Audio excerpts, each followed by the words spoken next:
ನಮ್ಮ ರಾಜ್ಯ ಸರ್ಕಾರ ಈ ಒಂದು ವಿಷಯಗಳಲ್ಲಿ ನಾವು 3 ವರ್ಷದ ಮುಖ್ಯಮಂತ್ರಿಗಳಿಗೆ ಹೇಳ್ತಾರೆ, ಪಾಪ ಪಾರದರ್ಶಕತೆಯಿಂದ ತೀರ್ಮಾನ ತಗೋತಾರಂತೆ ನಮ್ಮ ಮುಖ್ಯಮಂತ್ರಿಗಳು. ನಮ್ಮ ರೈತರ ಹಿತವನ್ನು ಗಮನದಲ್ಲಿಟ್ಕೊಂಡು ಎಷ್ಟು ನೀರು ಬಿಡಬೇಕು ಅಂತಕ್ಕಂಥ ಪಾರದರ್ಶಕತೆಯನ್ನ ಅಳವಡಿಸ್ಕೊತೀನಿ ಅಂತಕ್ಕಂಥ ಪಾಪ ನಿನ್ನೆನೂ ಹೇಳಿದ್ದಾರೆ. ನಾನು ಆಗಸ್ಟ್ 2ನೇ ತಾರೀಕಿನ ಸಭೆಯಲ್ಲಿ ಸರ್ಕಾರಕ್ಕೆ ಒಂದು ಎಚ್ಚರಿಕೆ ಅವತ್ತೇ ಕೊಟ್ಟೆ. ನಾನು ಇವತ್ತು ಏನು ನೀವು ಕರೆದಿದ್ದೀರಿ ಈ ಸಭೆ,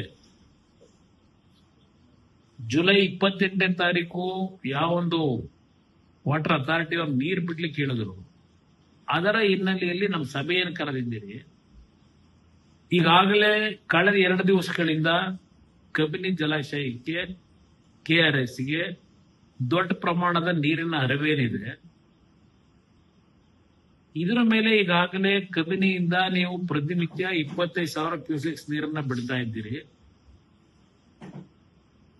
ಇಲ್ಲಿ ಇದನ್ನ ನೀವು ನೋಡ್ಕೊಂಡು ನಾವು ರಿಲೀಫ್ ಆಗಿದ್ರೆ, ಸದ್ಯ ಎಲ್ಲ ತೊಂದರೆ ಇಲ್ಲ, ನೀರು ಹರಿತಾ ಇದೆ ಅಂತ ಇದ್ರೆ, ಇದು ಬೀಸೋದೊಣ್ಣೆ ತಪ್ಪಿಸ್ಕೊಂಡಿದ್ದೀರಿ ಅಷ್ಟೇ. ಇದೇ ಪದ ಯೂಸ್ ಮಾಡಿದ್ದೀನಿ ಸಭೆನಲ್ಲಿ.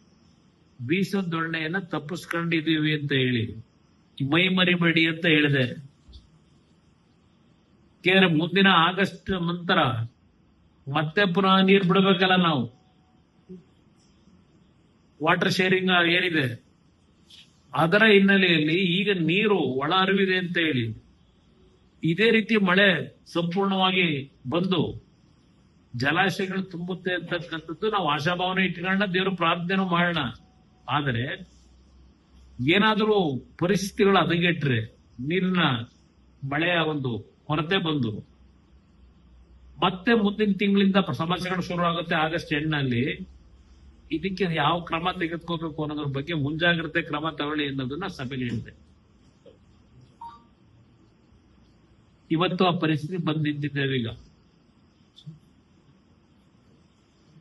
ತಮಿಳುನಾಡವರು ತೆಗೆದುಕೊಳ್ತಕ್ಕಂತ ಅವರ ಒಂದು ಗಾಂಭೀರ್ಯತೆ, ಅಲ್ಲಿಯ ಸರ್ಕಾರಗಳು ಈಗ ನೀವು ನೀರು ಬಿಟ್ರು 3,500 ಕ್ಯೂಸೆಕ್ಸ್ ನೀರು ಬಿಟ್ರು, ಅವ್ರು ಕೇಳಿದ್ರು ನೀವು 25,000 ಕ್ಯೂಸೆಕ್ಸ್ ಬಿಟ್ರಿ 3,500ಕ್ಕೆ, ಆದ್ರೂ ಸಹ ಅವರು ಸುಪ್ರೀಂ ಕೋರ್ಟ್ ಮುಂದೆ ಹೋಗಿ ಅರ್ಜಿ ಹಾಕ್ತಾರೆ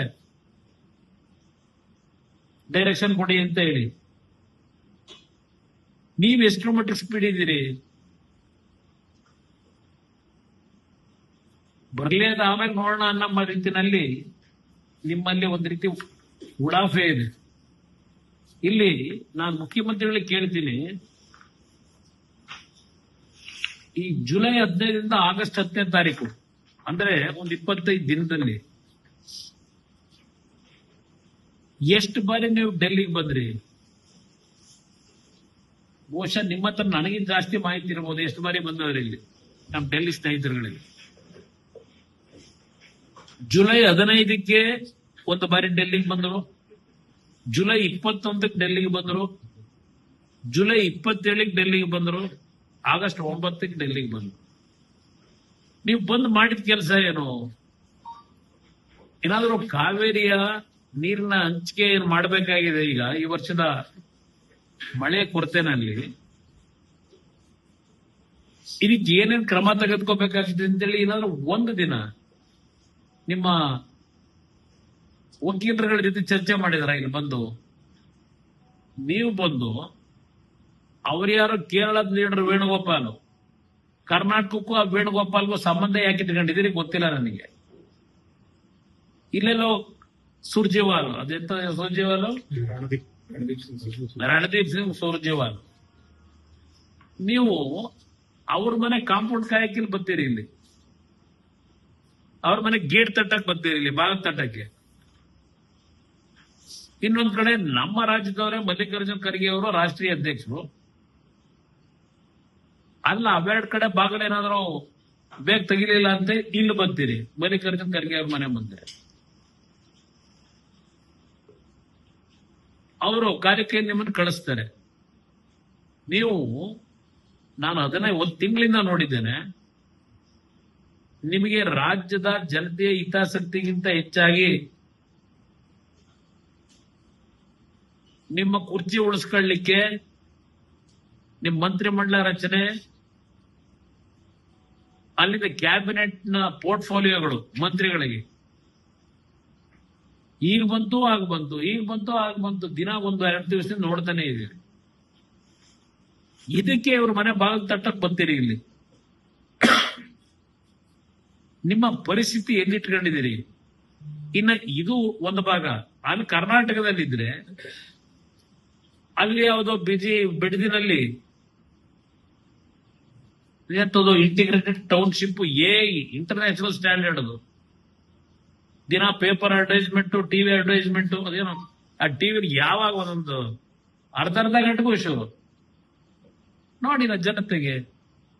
ಅದೇಂತ ಉತ್ತಮವಾದಂತ ರಸ್ತೆ, ಕ್ರೀಡಾಂಗಣ, ಉದ್ಯಾನವನ,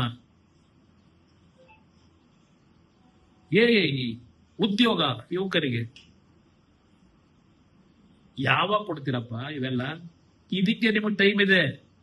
ಈ ಅಡ್ವರ್ಟೈಸ್ಮೆಂಟ್ ಕೊಟ್ಕೊಂಡು ದಿನ ಕೂತ್ಕೊಳ್ಳೋದಕ್ಕೆ ಟಿವಿ ಮುಂದೆ ಅದೆಷ್ಟು ಕೋಟಿ ಖರ್ಚು ಮಾಡ್ತಿರೋ.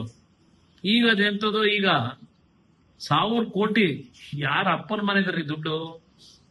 1000 ಕೋಟಿ 6000 ಗ್ರಾಮೀಣ ಪ್ರದೇಶದಲ್ಲಿ ಭಾರತ್ ಜೋಡೋ ಸಂಘವಂತೆ, 4000 ಅರ್ಬನ್ ಏರಿಯಾದಲ್ಲಿ ಭಾರತ್ ಜೋಡೋ ಸಂಘ. 10,000 ಸಂಘಕ್ಕೆ ಒಂದೊಂದು ಸಂಘಕ್ಕೆ 10 ಲಕ್ಷ ರೂಪಾಯಿ. ಏನಾದ್ರು ಅರ್ಥ ಇದೆಯಾ?